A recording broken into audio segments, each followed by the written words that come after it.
Today we're talking about which DS I think is the best. You can see I have the usual suspects here: original DS, DS Lite, and DSi. And of course, later into the video we'll mention the 3DS, but for now let's focus on the originals. Now we're going to start it off with the first DS, the original DS as it's known. My first pro with this console is that it is probably the most comfortable of the original DSs to hold. It's the biggest in size. I would say the buttons feel really good on it compared to some of the later models. Overall, this is a very ergonomical console, and it also has the GBA on it. So this one is backwards compatible. Of course, you have your DS slot, proprietary charger like any other DS, but this one is just different because it's the original. And then one of the cons is the hinge. As you can see, it is a very small little hinge here compared to some of the newer ones like this one on the DS Lite.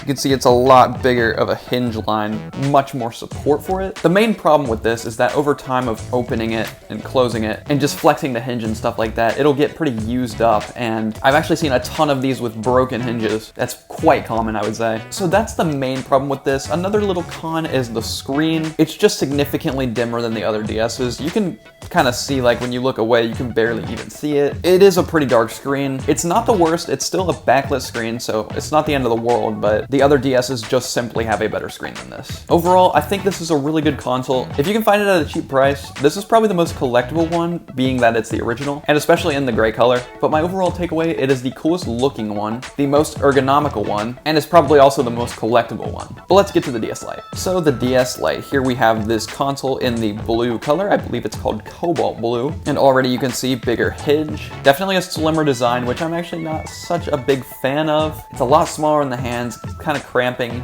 if you hold it for a long enough period of time. One of the great things with the DS Lite is that it's kind of hybrid between the DSi and the DS, where it does have this original Game Boy slot that some of the newer models don't have. You can already see just on the camera that this screen is just way brighter than the original one. It's not even a question. Like you can see, like there's reflections on the original one, nothing. It's so much brighter on the DS Lite that it's gonna power through all of that stuff. The buttons on this, they're kind of mid. They're not the worst. They're very mushy. No clickiness to them at all. You can kind of see the way they're not super stable. The start and select do have click to them, which is nice, as do your trigger buttons. However, that's just something I really don't enjoy about the DS Lite, is that it has all these mushy buttons. And being that its form factor is way smaller than the original, just something that's kind of annoying. Still though, much better screen on it, so there's that. Some people think that this one even looks cooler, which I can definitely see the argument for it. Overall, this one is also a great console, much better screen, many things that make it worth it over the original, but let's get to the DSi. So with the DSi, you have a matte design. This one is in matte black. You can see the screens on the DSi are a little bit bigger. Screens just as bright as they were before. This is basically the DS Lite with better internet connectability, as this one supports WPA routers rather than the WEP that old DS has supported, meaning that you can actually take this online with a modern router and play with real opponents in games like Pokemon Black 2 or other DSi enhanced games. Yes, you can still play the DS online in 2024. Even on the original ones. This one's just better because it has updated router. And if you want to know how to do that, I'll have a video somewhere up here. The buttons on the DSi are much better. They're clickier, no mush to them, much more satisfying buttons, I would say. Trigger buttons, basically the same. They might be a little bit clickier than the DS Lites, but it's barely noticeable. Then of course you do have your SD card slot for your media or mods. You can mod this DS. There's a lot of things you can do with it. So if you want one that's moddable, this one is the one to go. This one also has by far the sturdiest hinge. I never see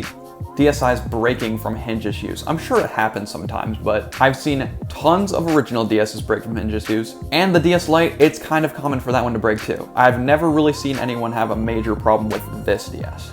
This one is built the best for sure. Now the main con with all of that is that it doesn't have the GBA slot. So this DS is more for if you want the best version of the DS. So playing DS games and not being backwards compatible, that would be this one and the DSi XL. Then of course later in the discussion we have our 3DSs, and whether this can be included or not is up to you guys. But basically the best DS is going to be a 3DS. So you got your 3DS, it can play all the DS games plus 3DS games, and with a mod it can play Game Boy, Game Boy Advance, and Game Boy Color games. This is a homebrew machine. Very good console. I actually did a full video on the 3DS explaining why this one is really worth it. If you want to see that, it'll be in the top right somewhere. But of course, it's your usual layout, DS, clicky buttons, good controls, bigger screen. And there's no doubt, if you're looking for just a DS, the 3DS is the best DS of all time. Overall, a perfect console in my opinion. So guys, for the final ratings, coming in at number 4, we have the original DS. Still a great console, but all the pros and cons I mentioned before. Pros being how good it is to hold, the nostalgia factor of it, and its very nice design. Cons being its hinge and display. It's still a great console. It's just unfortunately for the DSs, I'm gonna have to rank it the lowest of the DSs. Still an amazing console though. Number 3, I'm gonna put the DS Lite, just for the fact that it is kind of a hybrid between the next console DSi and the first console, the original, because it has the GBA slot, a better hinge, very bright screen, and overall this one is a super good console. Number 2, I'm putting the DSi just because it is the best of the original DS series, not including the 3DS. It has the best internet connectability, which is not an irrelevant point because you can still use it online in 2024, and some people do, including myself. It also comes with a camera, not that anyone's gonna use that. The hinge is the most sturdy among all of the original series. The buttons are clicky,